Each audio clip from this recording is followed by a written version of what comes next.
Hello friends, அனைவருக்கும் வணக்கம். Welcome to TNPSC kingdom. So இந்த வீடியோ பதிவில் நம்ம என்ன தகவல் பற்றி பார்க்க போகிறோம் அப்படின்னா, இயல் 3ல் பார்ட் 2 தான் பார்க்க போகிறோம். சரிங்களா? ஸோ ஆல்ரெடி இயல் 3ல் ஒரு வீடியோ போட்டிருக்கோம். பார்ட் 1 போட்டிருக்கோம். முதல் செய்யுள் பகுதி பற்றி போட்டிருக்கோம். இது 2வது செய்யுள் பகுதி. சரியா? அது வந்து அறிவியல் ஆத்திச்சூடின்னு சொல்லி முதல் பார்ட் பார்த்தோம். இது 2வது அறிவியலால் ஆள்வோம் அப்படின்னு சொல்லி இது இயல் 3ல் இருக்கக்கூடிய 2வது பாடம். சரியா? 2வது செய்யுள் பகுதி. ஓகேவா? ஸோ அந்த இதை கம்பேர் பண்ணும்போது இதுக்கு முன்னாடி பார்த்த அறிவியல் ஆத்திச்சூடி அந்த பாட்டு அந்த செய்யுளை வந்து கம்பேர் பண்ணும்போது இது வந்து ரொம்பவே வந்து ஈஸி தான். இதில் வந்து நீங்கள் நிறையா வந்து படிக்க வேண்டியதெல்லாம் கிடையாது. ஸோ இதில் ஒரு சில முக்கியமான விஷயங்கள் மட்டும் சொல்கிறேன், அதை மட்டும் வந்து நோட் பண்ணிக்கோங்க. ஓகேவா?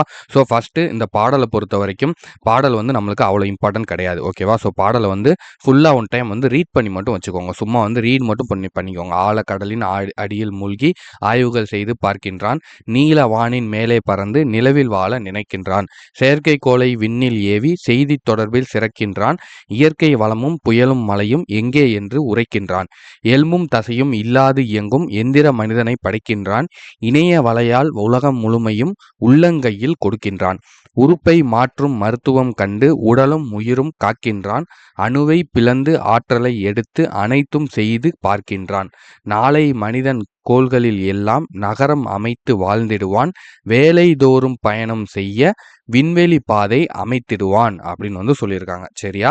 ஸோ இதை வந்து எழுதுனது யாரு அப்படின்னு பார்த்தீங்கன்னா, பாடநூல் ஆசிரியர் குழு. சரியா? ஒரு குழு தான் வந்து இதை வந்து எழுதுனாங்க. ஸோ அதனால வந்து இது வந்து நீங்கள் அவ்வளோ இம்பார்ட்டண்டாக வந்து பார்க்க வேண்டிய அவசியம் கிடையாது. ஸோ ஒரு பாடலாசிரியர் குழு சேர்ந்து இதை எழுதுனது. இந்த பாடலுடைய பொருள் என்னென்ன அப்படிங்கிறத சும்மா ஒரு ரீட் பண்ணிக்கோங்க. ஸோ இந்த இதில் உள்ள ஒரு இம்பார்ட்டண்டான விஷயம் என்னன்னா அது இதுதான். சரியா?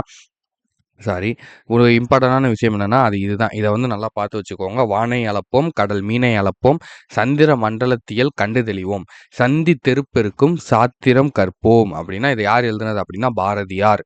ஓகேவா? ஸோ பாரதியார் வந்து சிலபஸில் இருக்காரு இல்லை அப்படிங்கிறது வேற.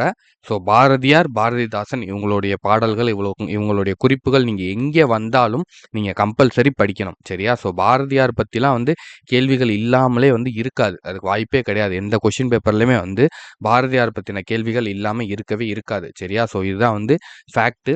ஸோ தயவு செஞ்சு பாரதியார் பற்றியோ பாரதிதாசன் பற்றியோ உங்களுக்கு எங்கேயாவது குறிப்புகள் இருந்தால் அதை கண்டிப்பாக வந்து போட்டுக்கோங்க. ஏன்னா பாரதியார் அப்படிங்கிறது வந்து ஒரு ஆகச்சிறந்த ஒரு புலமை படைத்தவர். ஏன்னா அவர் தான் வந்து மெட்டமைச்சவர். முதல்ல அவருடைய பாட்டுக்கு அவரே மெட்டமைச்சர் அவர் தான். அவருடைய சுயசரிதத்தை வந்து முதல்ல எழுதினவர் வந்து அவர் தான். இந்த மாதிரி பல சிறப்புகள் இருக்குது பாரதியாருக்கு.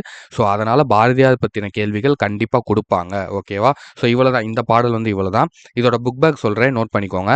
மனிதன் எப்போதும் உண்மையை இந்த இடத்துல பாருங்க, உண்மையை உரைக்கின்றானா, உழைக்கின்றான், உரைக்கின்றான், உரைக்கின்றான் அப்படிங்கிறது. சரியா? ஸோ அப்போ இந்த இடத்துல வந்து என்ன இக்கு தான் வந்து இந்த இடத்துல வந்து வித்தியாசம். சரியா? ஸோ இந்த இக்கு எங்கே வருது அப்படிங்கிறத பார்க்கணும்.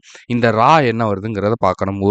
உரையா, உரைனா பேச்சுவார்த்தை நடக்கிறதா, உரைனா உரை கிணறு, உரைக்கிறது, இந்த மாதிரி டிஃப்ரென்ஸ் இருக்கு. ஸோ அப்போனா உரைக்கின்றான் அப்படிங்கிறது தான் வரும். சரியா?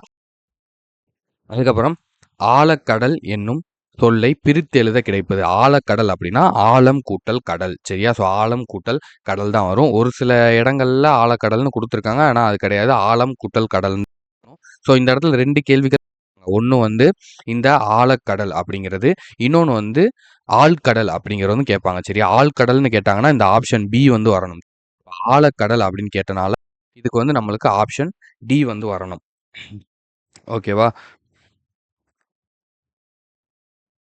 1 மினிட் இருங்க. ஆப்ஷன் டி வந்து வரணும். சரியா? இதுக்கான ஆப்ஷன் வந்து ஆன்சர் டி வந்துரும். அடுத்து 3வது விண்வெளி என்னும் சொல்லை பிரித்தெழுத கிடைப்பது என்ன அப்படின்னு கேட்டிங்கன்னா, விண் கூட்டல் வெளி. சரியா? வெளி அப்படின்னு வரணும். ஒளி இருக்கு, ஒளி இருக்கு, வழி இருக்கு. சரியா பார்த்துக்கோங்க. நிலம் கூட்டல் வான் என்பதை சேர்த்து எழுத கிடைக்கும் சொல் அப்படின்னா நீலவான். நீலம் கூட்டல் வான் அப்படின்னா நீலவான் அப்படிங்கிறது தான் சரியான ஆன்சர். ஓகேவா? வந்து போயிடும். அதுக்கப்புறம் இல்லாது ப்ளஸ் இயங்கும் என்பதை சேர்த்து எழுத கிடைக்கும் சொல் என்ன அப்படின்னா இல்லாதியங்கும். சரியா? இந்த தூவும் இந்த ஈயும் சேர்ந்து தீயா வந்து மாறிடும். ஓகேவா? தீயா மாறிடும். அப்ப இங்க என்ன இருக்கு? தியங்கும் அப்படிங்கிறது தான். இல்லாது இயங்கும் அப்படிங்கிறது தான் சரியான பதில். சரியா? ஸோ அவ்வளோதான். இதோட வந்து இந்த பாடல் வந்து முடிஞ்சுச்சு. ஆல்ரெடி ஒரு செயல் பார்த்துட்டோம். இது 2வது. இன்னும் வந்து ஒரு பாடம், துணை பாடம், அந்த இலக்கணம் மட்டும் தான் இருக்குது. ஓகேவா? ஸோ அடுத்தடுத்து நம்ம பார்த்துக்கிட்டே போவோம். ஸோ தொடர்ந்து வந்து பார்த்துக்கிட்டே வாங்க. ஃபுல்லா பாருங்க.